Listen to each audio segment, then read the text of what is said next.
Hey everyone, and welcome to the video version of the Funnily Enough Show podcast. This is where you get the raw, unedited version of the video calls that I do with all of the guests on the show. If you're more of an audio person, then be sure to head over to Apple Podcasts or Spotify or your favorite podcasting platform where you can listen to it in your ear. But if you're more of a video person, you want to watch the live call, then it's coming right up now.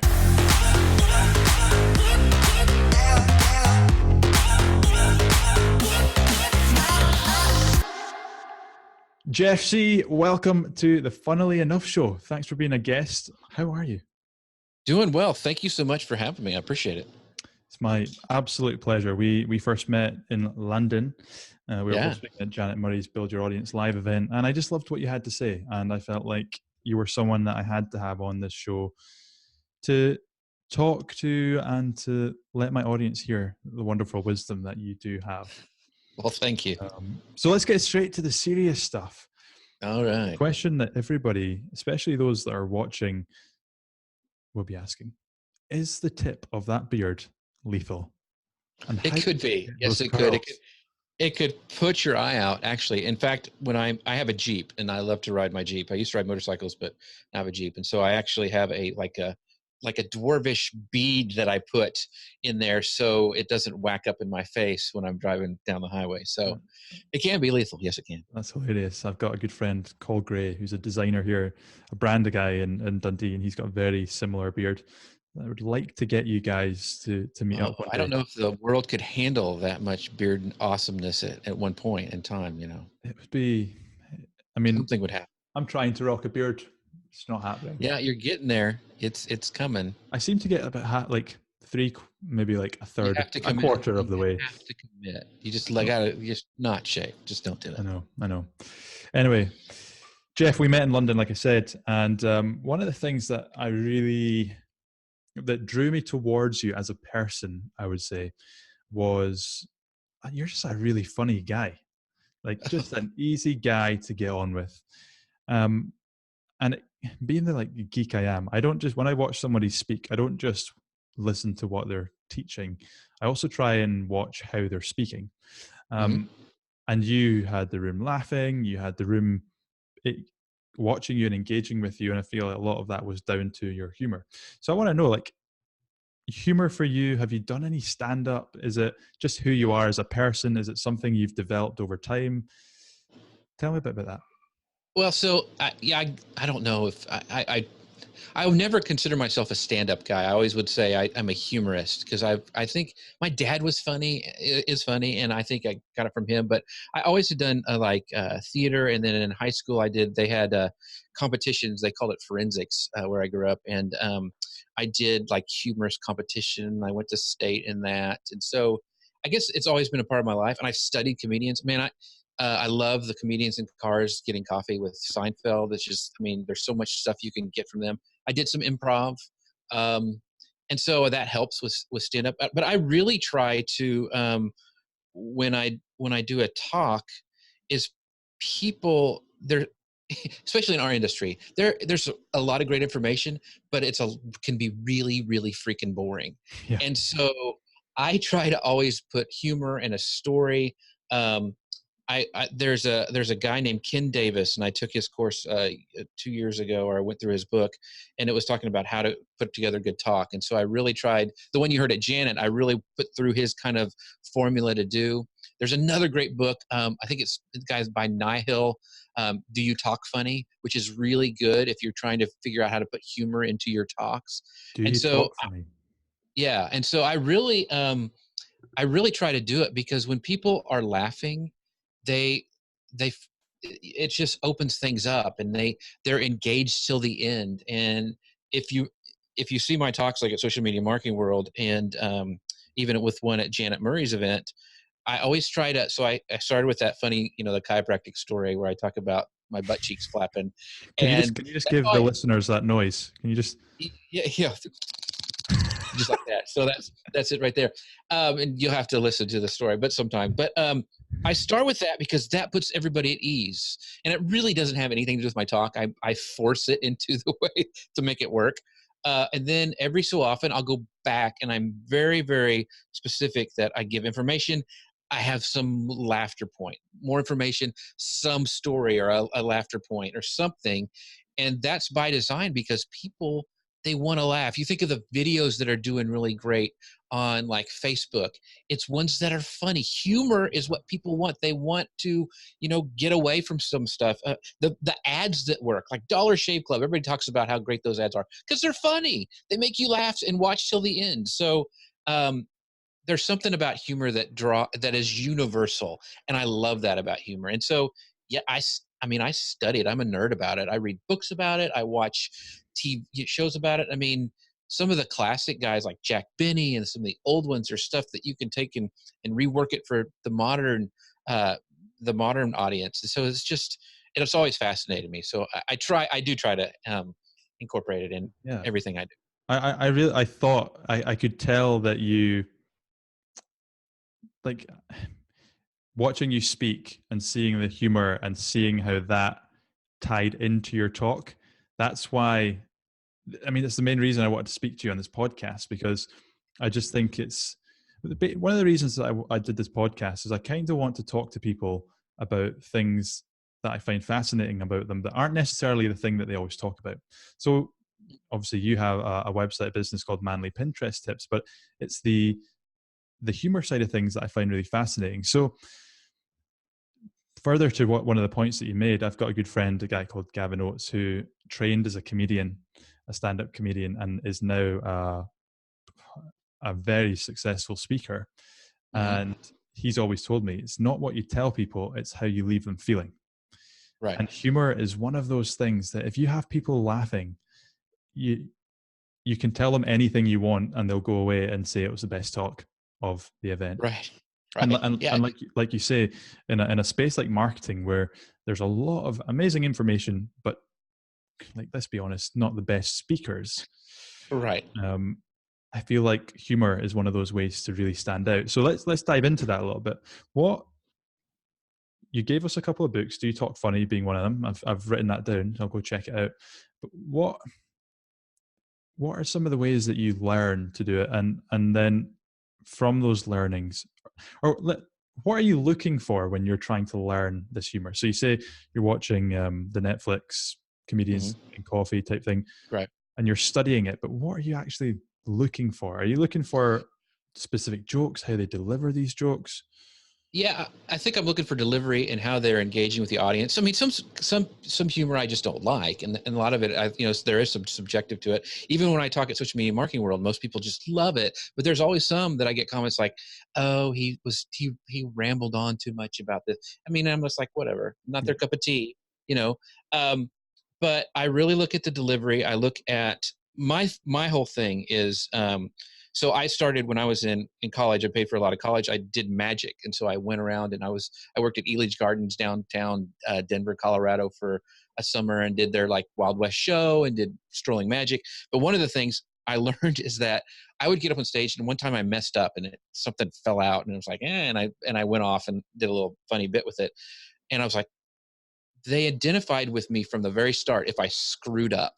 And because I was like them, I wasn't like David Copperfield and doing all this fancy stuff. But it was like, oh, this guy. And so I would goof up at the beginning of my trick every time. I made it part of the act. Nice. And I learned that being self-depreciation. And so even telling that story when I went to the chiropractor's office and they turned on the electric stimulation too much and my butt cheeks started flapping, that is not something that, most people would be proud of. And so it's very self-depreciation humor. But when I say that at the beginning, boom, everybody can relate to that. And it's something that they will listen to you. Yeah. There's something about, and I used to weigh a lot more than I do now. And I would get on the stage and I would go, "Hey, listen, I know what you're thinking. I didn't know Jeff was a lumberjack or a personal trainer. And of course I didn't look like a personal trainer." But that boom, that one statement got everybody on the same page and laughed. And, I show a picture of me without a beard with my family, and we're in this awkward pose, and it looks so unnatural. And so I always make fun of that. I use that in every talk because boom, people laugh at it, and two, it puts me. We're on equal footing. Yeah. I'm just a normal guy up there talking to them, and so I think so many speakers don't do that because they want to be an authority and this is what it's supposed to be. And when you get on their level, that's what they want. And that's how they listen to you. Totally. I mean, we had Chris Brogan on podcasts, He's and one great. of the things that I love about Chris, other than the fact he's just a great human being, is he'll stand on stage and he'll be like, "Yeah, I didn't sleep very well last night, but this talk is going to be great." Or in Yeah. his blog posts, he talks about Yeah. like washing his hands after being for a pee on the plane. Yeah. And one of the things that we discussed on that was how that just brings him, because like you say, the speaker world, the marketing speaker world, a lot of the times is very alpha man. I'm an authority, I'm a guru, I'm better than you type thing. Whereas that just totally grounds you as like, Hmm. I'm the same as you. This is something I've learned and I'm going to try and teach you the best of my ability. So staying on that comedian thing, what are what are some of the methods? I know you've talked about self-depreciation. Hmm. Um, how better question is, how do you come up with those stories then? So let's take the chiropractor butt cheek Right. slap story. Right. Right. That's a good name for it. Um, how do you so you're designing your talk, like let's say Right. Mike Stelzner asks you to come speak at Social Media Marketing World on Pinterest. How do Hmm. you then come up with that presentation, which is really valuable, but also get that funny story? Like, where do you come up with the story? How did you then fit it into your presentation, and how do you know that that's going to be funny and also relevant to the talk? Usually I test it with friends. Is usually I'll be telling a story and I'll just kind of, because every story is embellished. I mean, it wasn't when I take a funny concept and then you build on it, and that's what all comedians do. Is they they know what works and what's funny to tell the story and to get people laughing about certain aspects of it. And so, what I did was like, I knew I was speaking on visual marketing, and I was like, okay, what's visual? That story is a very visual. When I'm making the sound effects and I'm doing things with my hands, and that's kind of the punchline, and then that can tie into and for a long time my talks have been your visual marketing always points back to you, and so that's easy to twist that story into. Okay, this is what we're going to talk about. The years before, and I always try to come up with a new story for every like season of talks. Like I won't use a chiropractic story for next year at Social Media Marketing World. I come up with a new one. The year before was when I was a kid and I got up on stage to sing, and I was like doing all this stuff, and I had the first solo I ever had in my life singing on stage, and everybody was pointing and laughing and clapping. I thought, oh, I'm so good. And then when I get backstage, my mom comes and says I had a big wad of underwear sticking out of my pants.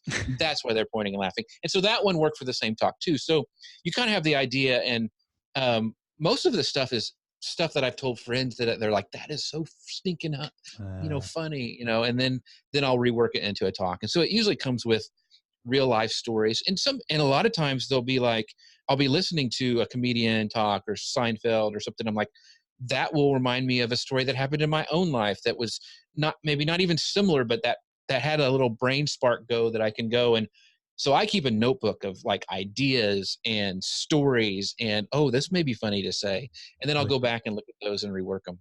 I like it. It's taking the talk that you're the main point of the talk, finding Hmm. stories that even loosely relate to that. Right. You say the visual connection and working in that way. That's really good stuff. Jeff, I am going to interrupt proceedings. It's time for the 5 second rule game. Okay. 5 second rule. Have you ever heard of it or played it before? I just know that when I drop food on the floor, I have 5 seconds before I eat it. That's the only 5 second rule I know. I say to everybody, it says that's a 10-minute rule. Come on, let's Oh, be 10 minutes. honest. Okay. Let's be Okay. honest. Yeah. You drop So, you drop a chicken wing. You're not going after 6 seconds. I'm not eating that. You're well, it good. depends on if there's bugs on it, and it depends on where you're at. If you're outside and there's grass clippings, probably not. Probably But not. hard Carpet, floor. carpet, maybe not, but Yeah. maybe wooden floor. I think. Yeah. I could get down there and just lick it off. It'd be Yeah, fine. likewise. The name of the game, 5 second rule. Simple rules. I'm going to name out 10 different statements. You have to give me your answer within 5 seconds. If you do correctly, you get a point. If you do not, you don't get a point. And Mm. you What are the are points? What happens when do I get a trade in the points for like an hour of consultation with you? What is it for? You get that for free, my friend. You do my Facebook ads? What do you do? You're competing against all the other guests. Oh, I got to beat Brogan then. Okay. So I can't tell you what everybody got right now All right. because we're still The recording. points are still tabulating. Okay. Yeah, Gotcha. but let me say that Brogan did pretty good. Brogan did pretty good. We did have a 10 out of 10 earlier today. Uh-oh. First question, which isn't part of the game, is do you want to go yellow or red? Yellow is slightly harder. I'll go yellow. I'm all for competition. Okay, I'm going to read these out, then I'm going to start the time. I don't know what they are for. So, are you ready? Yeah. Let's do this. Name 3 things that are in a pile or heap. Hay. Your time Poop. is out. Oh gosh. That's how fast we're talking. Fast. Yeah. Fast. Okay. That's okay. No times for arms thinking. You just got to say what comes to head. I've never played. This must be a Scottish game because I've never played this before. Name 3 things you might find in a cellar or a loft. Cans. Oh gosh, this is hard. I can't do it. A loft. See, that's another. What is a loft? Is that we don't have lofts here in like the United attic. States? Would you say attic? Oh yeah, we say attic. A All loft would be like there. Okay, it's all right. We'll get through this language. Okay. I'll try and do the American terms if I know them. Okay, that'd be great. Name 3 ways to celebrate New Year's Eve. Drinking, kissing, and sleeping. Nice. Name 3 athletic track and field events. Discus, high jump, and the 100-meter dash. Oh, you got that just in time. Name 3 types of cake. Upside down cake, chocolate cake, pineapple cake. Very nice. What's your favorite out of those? Chocolate cake, probably. It's got to be chocolate. Yeah, it's got to be chocolate. Name 3 fish that you might find in a supermarket. Guppies, catfish, and shrimp. Oh, that's not a fish. Just out of time anyway. Oh. Name 3 things. Show the Go ahead. Name 3 things that are generally white.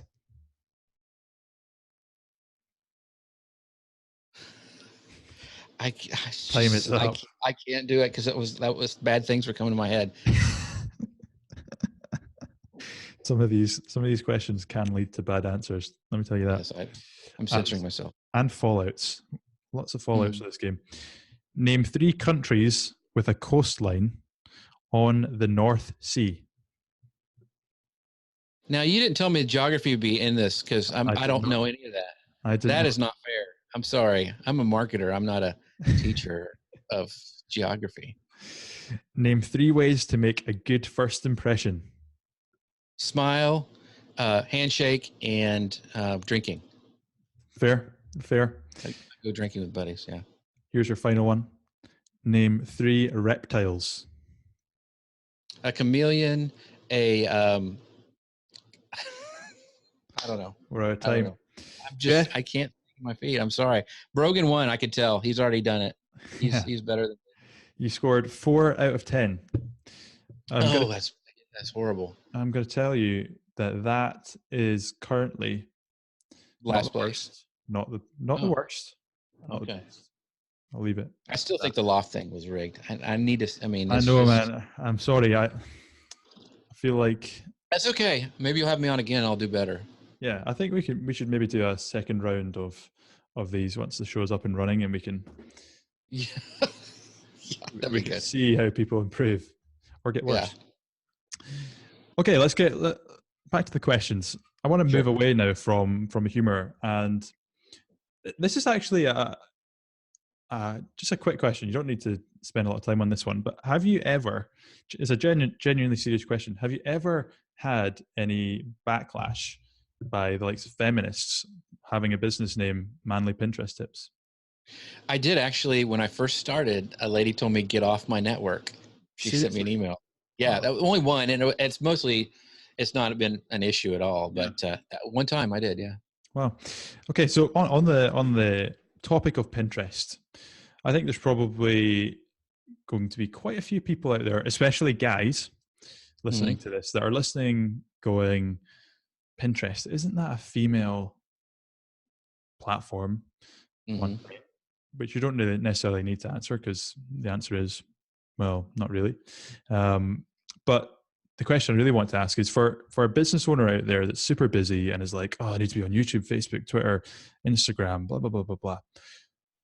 What, probably thinking, oh, just another thing that I need to do. What is Hmm. like the bare minimum, maximum results thing that someone can do on Pinterest? Like, like the 80-20, what, or the 20-80, whatever way around it The is. biggest thing is to one set up a business account, get on there, and because Pinterest drives so much traffic long term. I mean, it'll beat every network out there. And the that they struggle with is creating an image, and a Pinterest image is a tall image, and that's the biggest hurdle. I think people are like, I gotta create another image, but once they can get past that, I think the benefits of Pinterest, it's so easy. That's why I do it. It's one of the easiest things to do that has the biggest return on investment. And people, that's the biggest hurdle, is creating that image. So somebody, for example, writes a blog post, Hmm. posts the blog post whilst they're tweeting it out and all those different things, creating an image, sticking it on Pinterest with the link to the Right. blog. Is it literally just Yep. that simple?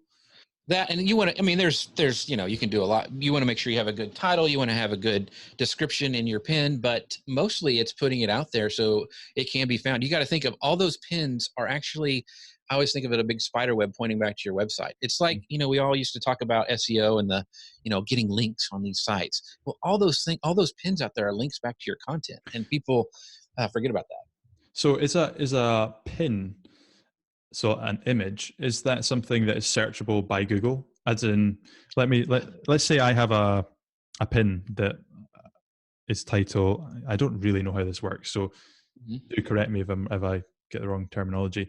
So I write a blog post that's called uh, "How to Run Facebook Ads," and I then create a pin that is titled "How to Run Facebook Ads." If Right. somebody goes to Google and types in "How to Run Facebook Ads," would that pin then appear in the search results?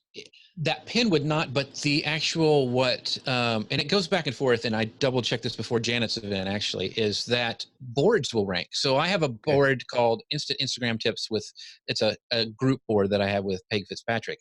It ranks on Google. If you would search Instant Instagram Tips now, it would show up there and it would link back to that board. So boards right now are individual pins, not so much, but what it is, you've got to remember, Pinterest is not a social media platform. It is a visual search engine. Mhm. So inside of Pinterest, when people search Facebook ads, that may come up and be served to them based on their, what their preferences, what they've pinned before, what they've been looking for, what they've been searching for. And so there is a chance that that would show up for you, somebody searching for Facebook, Yeah. which is great for you because that is a link to your website. They would click on that and it would go right back to your article and they could read it and subscribe or whatever. Yeah, and I think actually something to note at this point is that I run a marketing business, but where this gets really juicy is when you run a bridal boutique, for Hmm. example, Hmm. because every girl I know that's getting married plans their wedding on Pinterest. Yeah. When we bought our house and were designing the rooms, it was all designed on Pinterest. So if you have a brand, a business that operates in a space where it is visual, that's where Pinterest must get really, really exciting because people are using it more than Google to plan stuff. And if you're the Yeah. one that's providing that content, basic marketing 101, then Your you're stuff's getting so. Yeah. happy days. So They I was just going to say they just came out with a report where actually Pinterest searches are at the top of the funnel. People actually, and so you have to kind of change your ROI because a lot of times they'll pin stuff for a week before they will actually act on it. So you kind of have to have a longer term, but it actually is like, I think they were saying 2 or 3 times more effective than normal, paid marketing, getting a return on investment. So it's really powerful if you use it. yeah, and I think, I mean, we could sit and speak about this for hours on the benefits on how to use it. So for people that want to see that, head over to Jeff's website. Jeff, what does a day in the life look like for you? Like, are you a family man where you switch your computer off at the end of the day and you're 100% focused on family? Or are you a hustler that works till your eyes bleed at 11 p.m. and wake up at 1 a.m.? What's a day in the life for Jeff look like? Well, I think it's all seasonal. So like my kids just turned, my son's a sophomore in college, my daughter's 18. And so, but I did do I hustled a lot at the beginning, did a lot of free stuff to get my name out there. But I try to turn it off, when the kids were young and in the house. I mean, I'm lucky enough that I have my own office on our property, which It is looks cool. I have a 30-second commute. I have a man cave actually that I work out of. And, so I was able to turn it off and spend time with them. But I mean, it's all seasonal. I don't believe in the hustle mentality. I think you got to have balance. So I do try to turn it off, and I'm really trying to turn it off more lately. Work really hard during the day, but then have time for family and hanging out with the wife and kiddos afterwards. Amazing. And final question to wrap things up. And this is, again, a serious question. With your beard, do you ever get people taking you the wrong way? So when you get up on stage, do you ever find that people, I don't know, maybe think you're this alpha scary dude, or do people typically take it in a good way? Well, like May King said, she was intimidated we were at the Janet's event. She was intimidated and didn't talk to me at Social Media Marketing World. I'm like, that's most of the time when they hear me open my mouth on stage, that goes out the window. They're like, who's a weirdo? Totally. But I do know it's really funny just around town. Sometimes people treat you a little different when you have a big beard, but it all came from, you talked about the humor, and we could wrap all this up, kind of the same question you had mentioned. But I started at mainly Pinterest tips because it was kind of funny, because it was known as a women's thing, and it wasn't true. And I had used it and had success with it. So I decided to do mainly Pinterest tips because it was kind of a play on words. And then I grew a beard because I thought, if it doesn't work out, I can always shave it, but it'd be kind of a good thing for the brand, because I didn't have this when I started. This is about 4.5 years is old, and that's how long mainly Pinterest tips have been around. And so, I mean, it works, but now I can't shave at all. That's it. Your brand is stuck. It is. Love it. Jeff, thank you so much for spending time with me and the listeners on the show today. Give everybody a little brief. We've not really spoken about Manly Pinterest tips, so tell everyone a little bit about it, where they can find you and all that. Amazing. Yeah, so I do also a lot of live video, and that's kind of some of the stuff I do with Social Media Examiner as well. But they can always find me at mainlypinteresttips.com, where we're always adding testosterone one pin at a time. Oh yeah, testosterone. Amazing. Jeff, thank you so much for being a guest on the show. Once again, Jeff Sieh. Hey everyone, me again, and thank you so much for watching the video version of the podcast. I hope you found that very useful and valuable and entertaining. I hope it brought a smile to your face. Now, if you'd like to listen to more of the shows, then head over to Apple Podcasts or Spotify or your favorite podcasting platform, and you can check that out. And if you'd like to see the show notes from this week's show, head over to mrgavinbell.com/podcast to get that goodness.